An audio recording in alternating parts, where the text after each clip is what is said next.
Halo teman-teman semua, perkenalkan nama saya Patricia Yakuelinahas. Saya dari kelas 10B dan bersekolah di SMK Santo Fransiskus Xavierus Ruteng.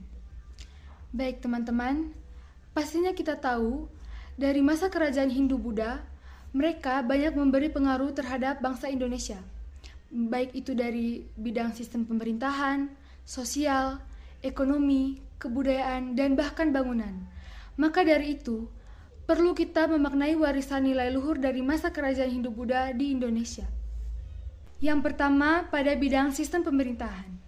Pada awalnya, masyarakat Indonesia mengadopsi sistem pemerintahan kesukuan dan kerakyatan.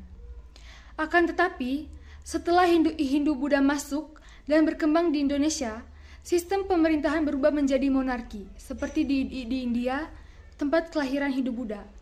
Sistem monarki ini merupakan sistem di mana pemimpin pemerintahan berdasarkan sistem keturunan dan dipimpin oleh seorang raja.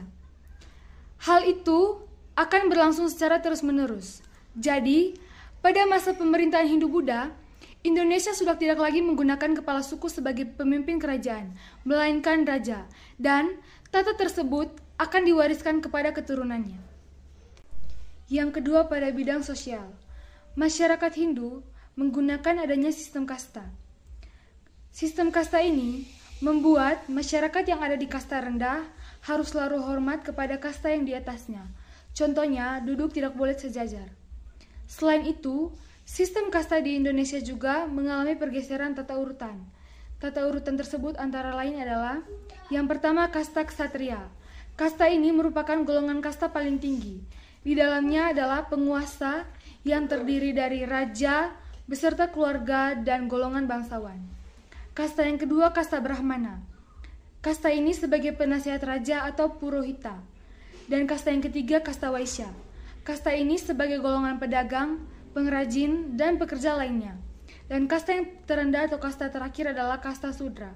Kasta ini terdiri dari kelompok tani dan rakyat pedesaan. Berdasarkan ulasan di atas, jelas bahwa alkulturasi memang memungkinkan setiap kebudayaan yang bertemu untuk bercampur. Namun, proses pencampuran tersebut tidak serta-merta menghilangkan unsur sosial dari budaya masing-masing. Yang ketiga, pada bidang ekonomi. Pengaruh sistem ekonomi yang berhasil ditemukan adalah jalur perdagangan dan mata pencarian yang dijalani masyarakat pada zaman Hindu-Buddha. Sungai pada masa Hindu-Buddha memiliki peranan yang besar untuk perdagangan. Beberapa sungai yang cukup terkenal dengan perdagangannya adalah di daerah aliran Sungai Bengawan Solo di Jawa Tengah dan daerah aliran Sungai Barumun di Sumatera Utara. Sampai saat ini, Sungai Bengawan Solo masih menjadi urat nadi kehidupan masyarakat. Mata pencarian pada masa Hindu-Buddha yang dilakukan masyarakatnya terdiri atas nelayan, tukang tambang, dan pengrajin tembikar. Yang pertama, nelayan. Terdapat dua kelompok nelayan yang memiliki peran dan fungsi yang berbeda. Yang pertama adalah nelayan pesisir. Mereka melakukan pekerjaan di laut bebas untuk mencari ikan serta mengangkut barang. Sedangkan nelayan muara yang berprofesi sebagai tukang satang. Yang kedua, tukang tambang. Tukang tambang adalah profesi pengantar seseorang untuk menyeberangi sungai. Profesi ini dijalani dengan menggunakan rakitan bambu yang kemudian didayung. Tambangan yang ada di Jawa Tengah dan Jawa Timur tidak hanya melayani penumpang antar desa, melainkan juga antar kecamatan, kabupaten, hingga antar provinsi. Yang terakhir, pengrajin tembikar. Pengrajin tembikar secara turun-temurun adalah wanita, sedangkan pria membantu mengambil tanah dan membakar tembikar yang sudah jadi. Tembikar yang dibuat biasanya berupa alat-alat rumah tangga yang digunakan sehari-hari. Contohnya adalah anglo, cobek, gentong, pot, dan lain sebagainya. Yang keempat, warisan bangunan. Bangunan-bangunan yang dibangun pada kerajaan Hindu-Buddha biasanya berbentuk candi. Setiap bangunan candi yang memiliki corak Hindu-Buddha mempunyai fungsi yang berbeda-beda. Ada bangunan candi yang berfungsi untuk tempat ibadah, pemakaman, dan ada juga yang berfungsi sebagai tempat pemandian suci. Candi bercorak Hindu biasa digunakan untuk pemakaman, sedangkan candi bercorak Buddha digunakan untuk beribadah. Candi-candi tersebut ada yang dibangun dengan menggunakan batu bata, ada juga yang menggunakan batu andesit yang kemudian diukir.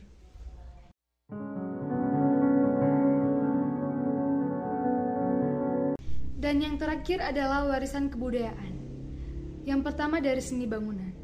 Bentuk bangunan candi di Indonesia pada umumnya merupakan bentuk alkulturasi antara unsur budaya Hindu-Buddha dengan unsur budaya asli Indonesia.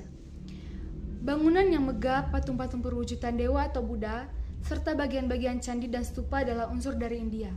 Sedangkan unsur dari budaya Indonesia terletak pada bentuk candi yang umumnya merupakan bentuk pundun berundak. Bangunan pundun berundak sebenarnya sudah berkembang dari masa praaksara sebagai penggambaran dari alam semesta yang bertingkat-tingkat. Tingkat paling atas adalah tempat persembahyan nenek moyang. Pundun berundak menjadi sarana khusus untuk pemujaan terhadap roh nenek moyang. Yang kedua, seni rupa dan seni ukir. Masuknya pengaruh Hindu-Buddha membawa perkembangan dalam bidang seni rupa, seni pahat, dan seni ukir. Hal ini dapat dilihat pada relief atau seni ukir yang dipahatkan pada bagian dinding-dinding candi di Indonesia. Misalnya, relief yang dipahatkan pada dinding pagar Langkan di Candi Borobudur berupa pahatan riwayat Sang Buddha. Di sekitar Sang Buddha, terdapat lingkungan alam Indonesia seperti rumah panggung dan burung merpati. Dan yang terakhir, sastra dan aksara. Berkembangnya karya sastra, terutama yang bersumber dari Mahabharata dan Ramayana, melahirkan seni pertunjukan wayang kulit. Isi dan cerita pertunjukan wayang banyak mengandung nilai-nilai yang bersifat mendidik. Cerita dalam pertunjukan wayang berasal dari India, tetapi wayangnya asli dari Indonesia. Selain itu, ada pula tokoh-tokoh pewayangan yang khas di Indonesia. Misalnya tokoh-tokoh punakawan seperti Semar, Gareng, Bagong, dan Petru. Tokoh-tokoh ini tidak ditemukan di India. Perkembangan sastra ini didukung oleh penggunaan bahasa Sanskerta dan huruf-huruf India seperti huruf Pallawa, Pranagari, dan Dewanagari. Nah teman-teman, kita sudah mengetahui warisan nilai leluhur dari masa kerajaan Hindu-Buddha di Indonesia itu apa saja. Jadi, kita harus tetap menjaga dan melestarikan warisan-warisan tersebut.